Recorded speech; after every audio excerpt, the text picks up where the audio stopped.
Hello, it's Glenn Walford again, and welcome to another episode of the Franchise Everything podcast. And we're at the Pack and Send head offices in Sydney today, and we're joined by franchise owner of Newtown and Marrickville, Chenna Kuppyreddy. Chenna, how are you going, mate? Good, Glenn. How are you? I'm very well, thank you, mate. Thanks very for well. having me. Thank you for joining us. Yes. For joining us. So you're a franchise owner of 2 locations. Yes.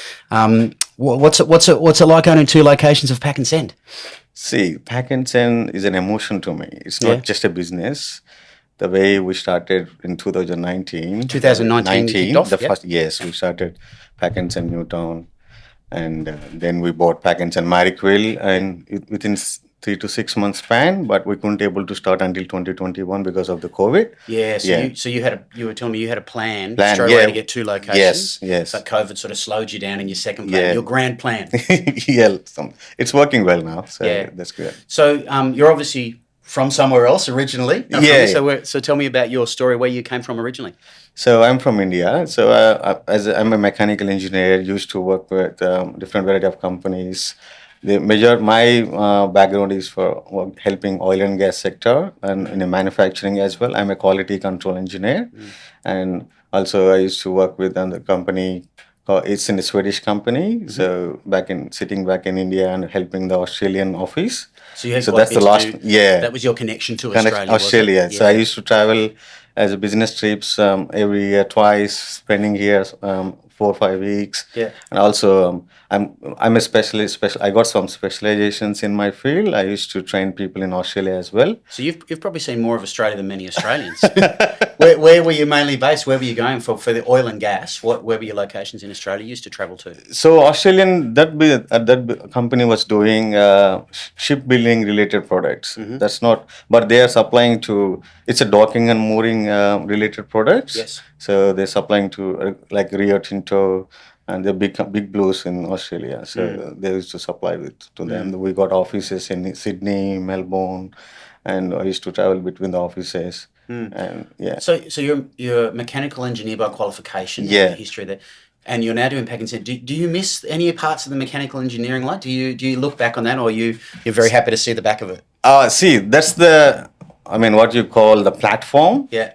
Where I learned majority of the things as a quality engineer. I see the projects where the importance of every aspect of the project. Yeah. So I'm lucky to get that knowledge from the companies whoever I work with them. They really help me to gain that knowledge. Because you couldn't get anything wrong in oil and gas. Of course, engineering you have to be very, very, very stringent about the procedures and standards, and you need to know what you are doing, and you cannot just talk like, oh, just do like this. Yeah. It may work Just or take the not. shortcut? No, you cannot. Yeah. You cannot. Everything will be vigilant. You got people looking at all the documents and everything. Yeah. You need to train people. Certified people need to be there. Yes. That's really important. Yeah. So So you're in India, and when did you come to Australia? Okay, so I started traveling as a business trip from 2013. Yep. But I got permanent residence in 2016. Yes. So then I flew here in September 2016. So myself, So you chose Australia for permanent residency. Was it because of your exposure? What was it about Australia that was attractive to you at that time? So from my childhood, I was like helping my father in his business. We got some mango fields, and we are transporting. Now till date, we are doing it. I'm helping my father from now on. So your family owns mango fields. We transport mangoes interstate. Yes. And then I used to stay there a couple of weeks in my summer holidays. After finishing my year 7, I think my father told me, okay, Chenna, He had you working early? You're working hard? That's a great opportunity, Glenn. Yeah. And I don't know how many people get it, but I'll tell my father all the time, mate, you given me, we always like friends. Yeah. I tell him, mate, you given me good opportunity to go out and explore, talk to the other people. That is really important. You need to know what other people are doing, what are the opportunities they are taking in, how they are working on it. So it was a real learning for you. Real learning for me. That helped me a lot. Yeah. From that day, I gone back to my father and say, oh, I want to start something, but it took some time. So you wanted to start your own business. Own business. So you saw business. What did you love about business? What were you? See, it gives you satisfaction, and you can be working for you. That's one thing everybody say, but also you help people. Yep. So if now we are in service sector, that's what we are doing. We are helping people. We understand the requirement of every individual or a business. We try to help them whatever we always take positive approach, make sure we understand and deliver the best things.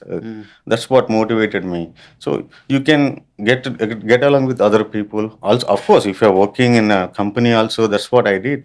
I never stepped back. Whatever the challenges I have to take, I took it. If somebody say, "Oh, handle this project," yes, I will do it. Then slowly started learning, then applying that knowledge and talk to the other team members, taking them along. Yeah. This is all important. People, we can help you.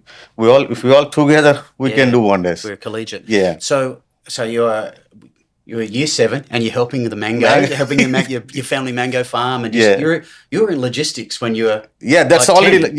You're in logistics now, but you were way back then. That's critical logistics. So it take 12 to 16 hours to transport mangoes from one state to another state. Yeah. If it don't reach in one day, the mangoes will get spoiled. The heat, because summer in India, it's a minimum 45 degrees. Today it's summer now in April. Now we got 45, 46 degrees. The mangoes will get damaged. So do they become worthless or something? Yeah, worthless. And you just need to put it in the bin. That's it. All the truck. We are talking about tons of mangoes, not just one box or two box. Critical. Yeah, it's very critical. Yeah, so because the driver. You'd be the perfect person for this type of business then. For Pack and Send. Maybe see with the jobs work I did for the companies, the projects also the similar way. So if it is, I'm happy to say all many of the people when I met. So I got an opportunity to work in $2.5 billion project in 2009 or 10 somewhere. I worked in that project for 4 years.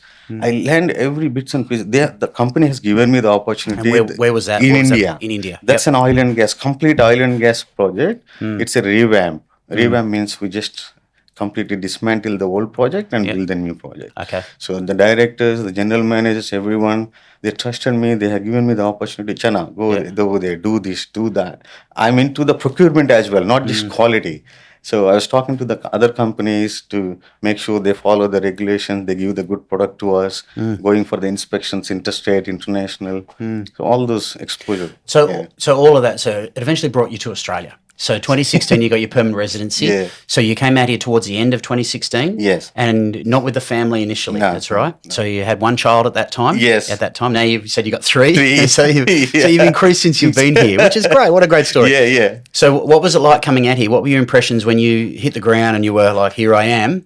What were your thoughts? See, I got a bit of background, back in my mind, okay, the reason I came to Australia with the permanent residence, I want to start my own business at some point. Which you'd wanted to do for years. Yes. Yeah. So, that was there from my younger age. So, it was there, but I know I can't do just like that.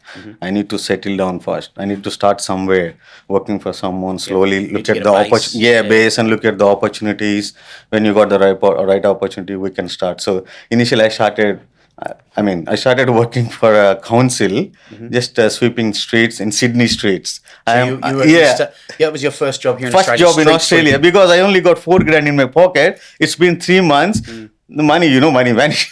Vanished fast. So you came out here with just $4,000. $4,000, and I started. What was your plan? What was the plan? The plan is to get a good job. I know I got experience, and I got good certifications to back my resume. Yes. And I worked with Australian company, but So only you knew a bit about Australia, didn't you? Yeah. So because I traveled here and I saw the people and I know there is opportunities. I did my due diligence back in sitting there, talking to some agencies. What are the opportunities we got? I've been there. Seek is there. Indeed is there. I looked at the profiles, what they're looking for.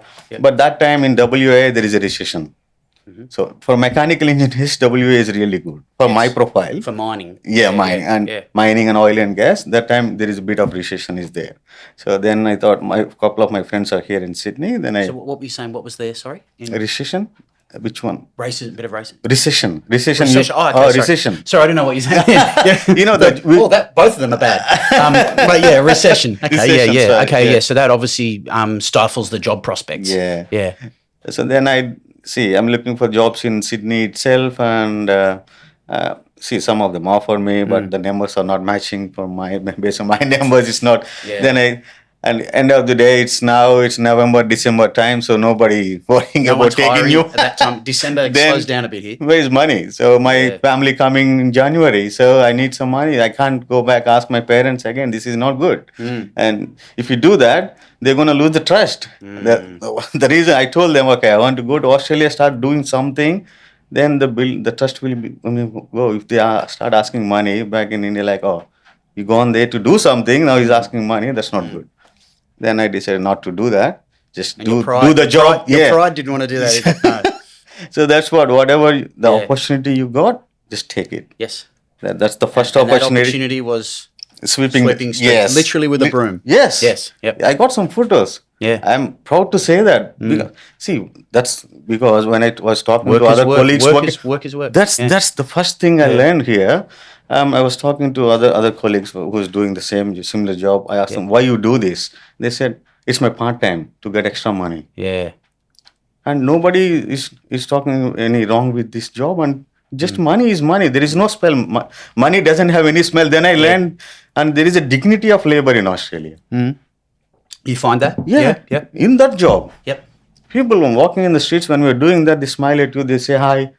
And this is what I learned in just 4 days, and see, that is the positivity. It kicked me, okay, we can do something here. But So you you had a need good to feeling. slow down Yeah. and do the right things, whatever the first important thing, bringing the family in, make sure you feed them, Yep. and you get a proper job. And it took a couple of years for me to settle down. To get everything Yeah. like a income base. Income, yes, Good house, yeah. And in the second year, I got my job in my own field as a supervisor in manufacturing company. Yes. And it's a chemical manufacturing, contract manufacturing company. So you did a lot of different jobs in Yes, that year before that's that? also important. Yeah. I mean, I did other company. They do coffee. Copy. What do you call this? Copier. Copiers, yeah. Photocopiers. Printing and photocopiers. Yes. So I did help them 8 to 9 months. From there, I got some people. I met some other people, and they referred me to other jobs. And I switched couple of jobs, and then my last job before jumping to Pack and Send was the manufacturing company. So it was a chemical manufacturing. Chemical you're saying? manufacturing. Yes. I quit that job, and I decided. I decided then. I quit that job, and one of my friend is there with the similar mindset. And I went to his home. Yeah, You wanted a business. Yeah, and when we were talking previously, also he told me like, I want to start something. Then I said, okay, brother, quit my job. I went to his home. I sit with him. I said, oh, now you tell me what you want. You'd already quit your job. I quit the job, and I decided. Was that such a good decision? If you are doing job, and you will be like, okay, just doing this one, you will be busy with that. You don't get time to go out and explore. You are working 5 days, 6 days. It's hard, isn't it? So Hard to it's very juggle hard. both. Yeah. You need time. Time. That's what I thought. I always think time is the key thing. That's what we got. We need to manage it properly. Of course, if I don't work, I don't get money. Yeah, of course. What I did extra certification like the forklift certification. Yes. I worked over the weekends. Driving Unilever, forklifts. Oh, yeah. the big company. Yes. So I spoke to other agencies. I told them I need a part-time job. They given me night shifts. You get good job, good money, $500-$600 in doing night shifts. And in the daytime, I was looking for the businesses. What businesses are on sale? What they're asking? Why they are selling? So were you doing that mostly online, or were you going to visit brokers? How did you do it? I visited a couple of brokers as well, and looking at the online selling. I mean, you see, if you go to Google, you find somebody selling. They put it in a Facebook or somewhere. It comes from everywhere. doesn't it? Yeah. So when did you find Pack and Send? What was that moment? We decided initially. Me and my friend decided to set up a Indian restaurant. Yes. Then we thought like we both are not cooks and we cannot cook it, and It's not good if you're both not cooks. It's not a good idea. That's the thing. And like I said, I went to met other restaurants. They want to sell. The only thing they said the problem with the chefs.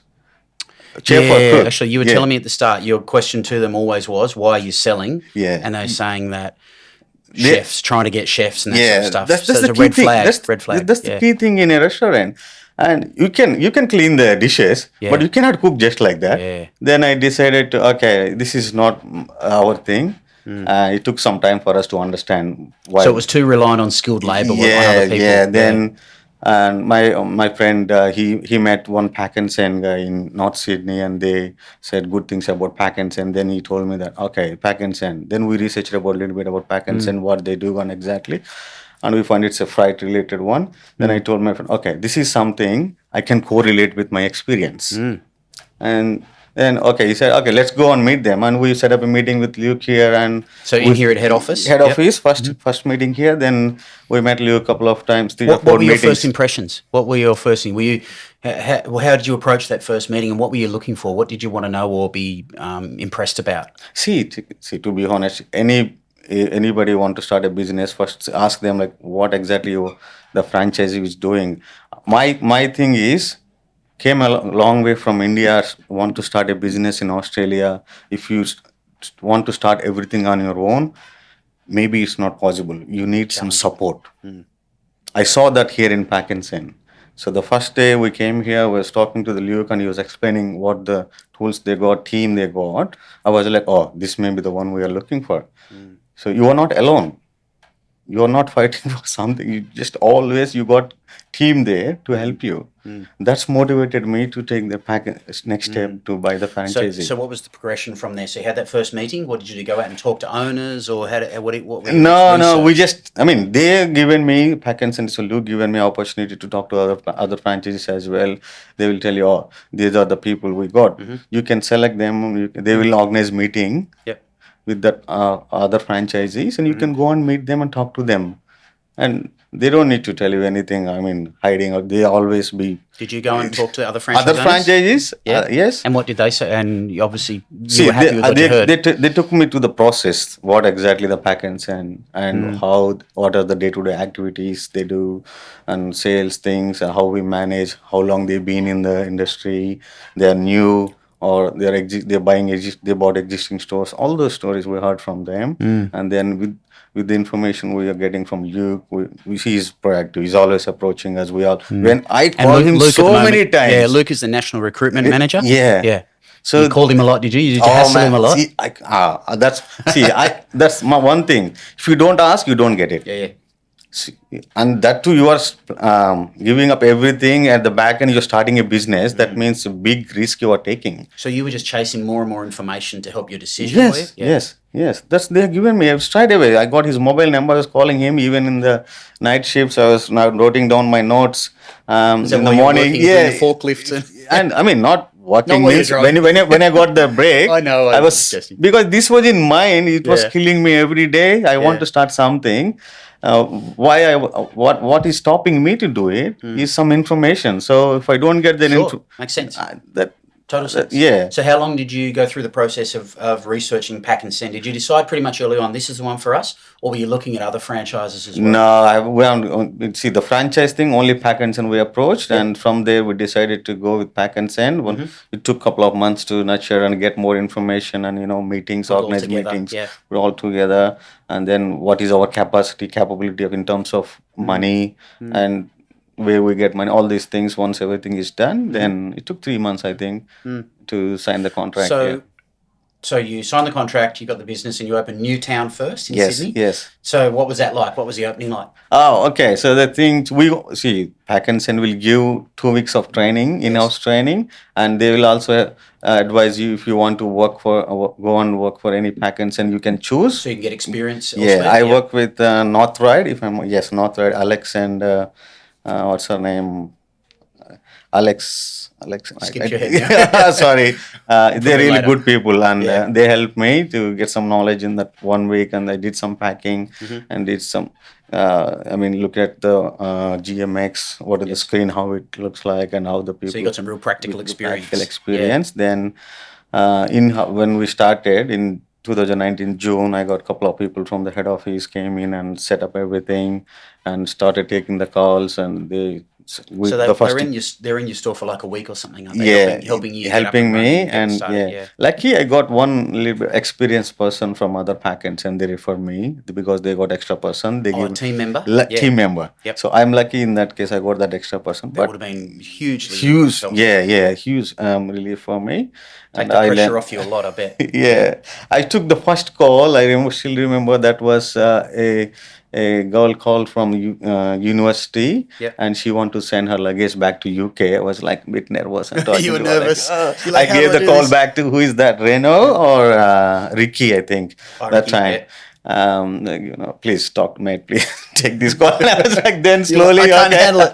I can't handle this one. Because Yeah. I never did Yeah. this customer But service thing. you just learn it on the run. Yeah, Yeah. yeah. Because if you need it, you learn it, and you get. I mean, improve it. Still, we are improving. We are getting into. We always talk in the team. Okay, what we are lacking, where we are missing the jobs, and all those things. The improvement is always there. For Yep. me, Yep. I never say I'm an expert. I always learn and make sure we understand the You're current very, strategies. very and teachable. Yeah, that's very important to be. Yeah, Yeah. and that's the reason. So, so you opened it, you got up and running. So what you told me before we got on air that you had always had a vision for a second store. Yes, So that's that's how this. Marrickville. You've got that now. Yeah. Tell us about the path to get Marrickville as well. So you've got 2 stores in operation. So that's the initial days with my friend. We got a plan, business plan. Like, okay, if we are buying one, we just buy the other one. Yep. We set up, learn from this one a little bit, and slowly we can set up the second one. Patkinson also given us the opportunity to set up this one in 9 months or 12 months span. So no rush for that. So normally we about can a year between. about Yep. a year. And unfortunately, we got COVID into the 2020 January.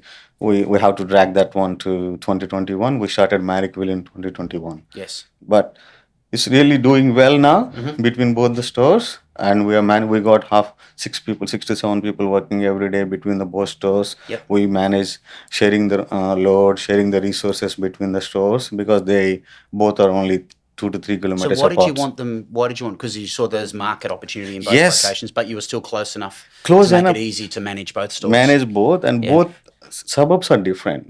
Newtown is complete retail. So, and Marrickville is complete like it's about small businesses, different variety of manufacturing is there, all this stuff. You get all this data from Packens, and initially they will give you the list of Yep. businesses, what is there in your suburb, other suburbs. You can just filter it and find out what are the businesses that there.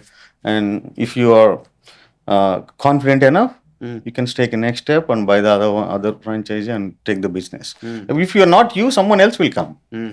So that's what we decided to take 2 at one time. And so you, it's just you running it now. So you brought your Yes. business partner out. Is Yes. that right? What was the thinking around that? He just wanted to exit and do something else, or No, he's comfortable doing his IT job, so he's Okay. okay. But I requested him, so this is what happening. So I need someone fully focused on the business. Yeah. He's always helped me. Yes. Trust me, touch wood. I'm really lucky to have a friend like that. So he respected my decisions every time, even though I told him I want to buy you out and said, okay, Chenna, don't worry, just grow your business. If you need any you help approached him? anytime. You approached him. I Yep. approached him initially. I approached him to tell him to step out from the business also, because those are the scenarios what's happening in those times during the peak COVID time. COVID, yeah. I was stressed a lot, a little bit of everybody in the same boat. I mean, nobody knows what's going to A lot happen. of uncertainty. Uncertainty. I don't want to put him under pressure. Like if something happens, he will be also come with me. Like, okay, let at least brother take this one, and you will be happy. Your money back, and I given him a little bit extra to make everything smoother. We are good friends still. That's the relation I want to continue. That's what I did. I don't want to lose him. So what do you see for the future? Are you just going to keep working Marrickville and Newtown? Are you looking? Can you add a third? Is there talk on that? Okay, so there's 2 things. Adding one more store is not a big deal at the moment for me. So what I am looking at is Newtown and Marrickville. Still, there is a lot to do. With the Marrickville, we got a warehouse. Now it is completely full. I don't have any space. Okay, all right. So you're because full there. we are utilizing all the tools, I'm not telling about complaining about any other one. Whatever I'm telling you about my thing, what I do here, what Patkinson do, they've given us the tools, like number of channels to get the business. Yep. So we started, using the tools. We learned from it. I have put up 100. I got 150 to 200 applications from last 2 to 3 years in Marrickville for pack and live. Live means e-commerce. So they store things in your Yeah, warehouse, and don't pick, they? pack, and send. Yeah. So pack and send. All during COVID, they understand. Oh, live there is a big opportunity. They started pushing. In the sense, giving an opportunity. Okay, Chenna, we got this one. Try it. So it's a warehouse, but you're even in capacity now for that. Yeah, So you can't take any more Now, clients. now I'm looking to rent the other one, any nearby An extra location. warehouse? Extra warehouse, Okay, yes. yeah, wow. Yeah. That's Means what. Marrickville's going well. So is the same opportunity in Newtown, or Newtown doesn't have a warehouse? Newton, no, Newton is retail completely. It's got different set of customers. Yep. It's got its own set of customers. Like we focus majority of the times in Newton with the setup is different, artist galleries and other businesses. We do help big businesses from there, but that is side to side. But you could still, do you still have, say, live customers from Newtown who we store can their help. stuff in the warehouse? That's what the next plan. Excellent. So it To works expand, perfect. if we can expand, we can get business from there here and set up a big warehouse. We can put up our people to process that live orders. Excellent. Yeah. Excellent. Well, that's a great story, mate. From India, from mangoes to oil and gas and everything, you've done it all, and glad things are going well. And so thanks so much, Chenna, for joining us today on the podcast. Thank you. Pack and Sit is an emotion. Like I said, it's not just a business. Yeah. It's an emotion. We all work together. We help each other. We understand each other. We respect each other. That's the important I thing. can tell, mate, when we chatted before you came in here, no, you love it. You love what you do, so it's much appreciated, mate. Thank you. Thank you, Mike. Thank you. And thanks again for joining us on the Franchise Everything podcast. Please, if you like this stuff and you want to see more, like, share, subscribe, do all that sort of stuff, because it helps the podcast and channel grow, and you'll see plenty more of it. So see you in the next one soon.